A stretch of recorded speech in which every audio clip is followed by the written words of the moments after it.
so I gave him one that bankrupted him. My business partner Derek had an incredible talent for taking credit for my ideas. We'd started our consulting firm together as equal partners with the same financial investment, but somehow every successful pitch I developed ended up being presented as his brilliant vision. When I proposed our productivity app concept after months of research, Derek presented it to investors as his personal brainchild while I was out sick with the flu. He got the funding, press coverage, and industry recognition, while I got a thank you email for my support role. When I created our signature client onboarding process that tripled our retention rate, Derek published a detailed article about it under his name alone. He got invited to speak at 3 industry conferences and built his entire personal brand around my framework. I confronted him once, and he said I was being insecure, that we were partners so all ideas belonged to both of us equally. But somehow his name was always the only one on presentations, articles, and speaking opportunities. After 3 years of watching him steal my concepts and build his reputation on my work, I'd had enough. Derek's problem was that he didn't actually understand the ideas he stole. He just memorized my pitches and regurgitated them with confidence. He could sell anything I created but couldn't explain the underlying strategy when people asked detailed questions. So I started planting seeds for the perfect idea designed to fail spectacularly. I spent weeks talking excitedly about a revolutionary new business model I was developing. Subscription-based consulting packages with guaranteed specific results or full refunds within 90 days. I left detailed notes and projections on my desk where Derek would see them during his regular snooping. I had loud phone calls with fake advisors about how this would disrupt the industry. I created spreadsheets projecting massive growth that looked incredibly attractive on paper. Derek took the bait exactly as I predicted. He presented the subscription model to our investors and clients as his next big innovation without understanding the fatal flaw. You cannot legally guarantee specific business results in consulting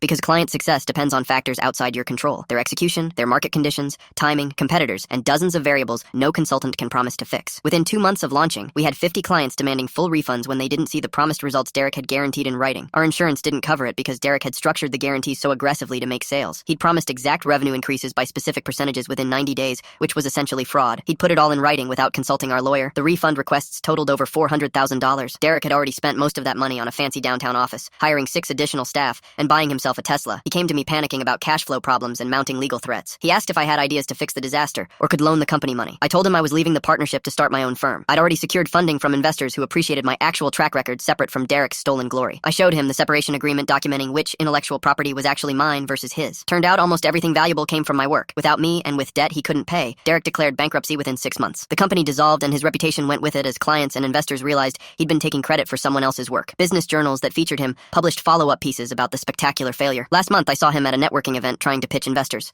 When he spotted me, he actually suggested we partner up again, said we'd always made a great team and he missed collaborating with someone so creative. I smiled and told him I only work with partners who have original ideas and give credit where it's due. His face went red. Then I walked away to talk to the same investors he'd been pitching, who were now more interested in my successful solo venture.